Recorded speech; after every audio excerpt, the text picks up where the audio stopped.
ไว้ทุกคนมื้อนี้ก็จะมาเบิ่งเนาะบอกเลยว่ามันลุกปุ๊บปรับแฮงเด้อคือทางไปขึ้นขนามเบิ่งแน่ทุกคนลงห้วยลุงห่องเนาะทางเป็นตาย่านเสียวแฮงเลยมันมืดก็มืดมันเป็นคลองอะนะก็เสียวอยู่เวลาขี่มันเนาะมันค่อยมันสั่นบางคนก็อาจสิสงสัยว่าขึ้นขนามคือหยังก็คือ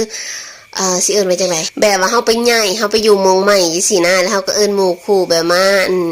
อุ่นเนาะหมดอยู่บ่นอนอุ่นขนำใหม่แบบเฮ็ดให้คือแต่ว่าประเด็นคือตอนนี้ลงทางตีนี่เข้าทางเข้ามาจนสุดซอยลึกก็ลึกเปี่ยวก็เปี่ยวเป็นตะยะ GPS เนาะก็ยังผิดสุดท้ายก็หาออกมาเข้าซอยใหม่กว่า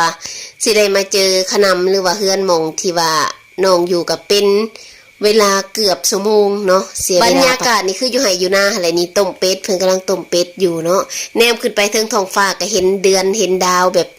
สว่างสวัยแล้วเฮาก็มาผูกแขนด้วยความที่ว่าน้องเพิ่นก็บ่เคยเนาะเพิ่นก็บ่ฮู้ว่าต้องเตรียมมีหยังแน่เนาะเฮาก็บอกว่าเอาข้าวหรือว่าต้มไข่มาก็ได้เนาะพอเป็นพิธีแล้วเฮาก็มาผูกคอต่อแขนแบบว่าเอิ้นควันนะทุกคนผูกแขนเอาแบบว่าให้โชคให้มานจังซี่นะคันว่าขึ้นขนำก็มาอยู่มงนี้ก็คือให้เฮงๆปังๆจังซี่หั่นน่ะเนาะกับขึ้นเฮือนใหม่จังซั่นแหละเหมือนเฮาได้มาอยู่มงใหม่สินะก็เพื่อที่จะ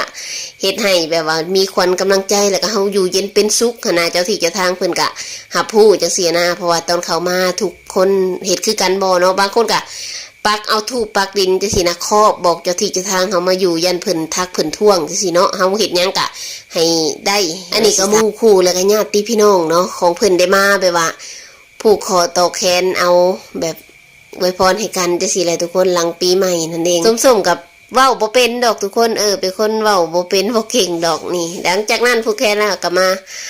ซาแล้วเบิ่งเนาะหลานน้อยคอยถ้าเบิ่งเด้อเพิ่นดีใจเพิ่นเขาผูกแขนเพิ่นเพิ่นนบเนาะ 2-3 รอบแต่ว่าถ่ายบ่ทันก็เลยมาทันแต่ว่าค่ากลับนี่คือบ่กลับแล้วทางเดิมเนาะมันย่านเป็นเสียวแฮงก็เลยเมื่อถนน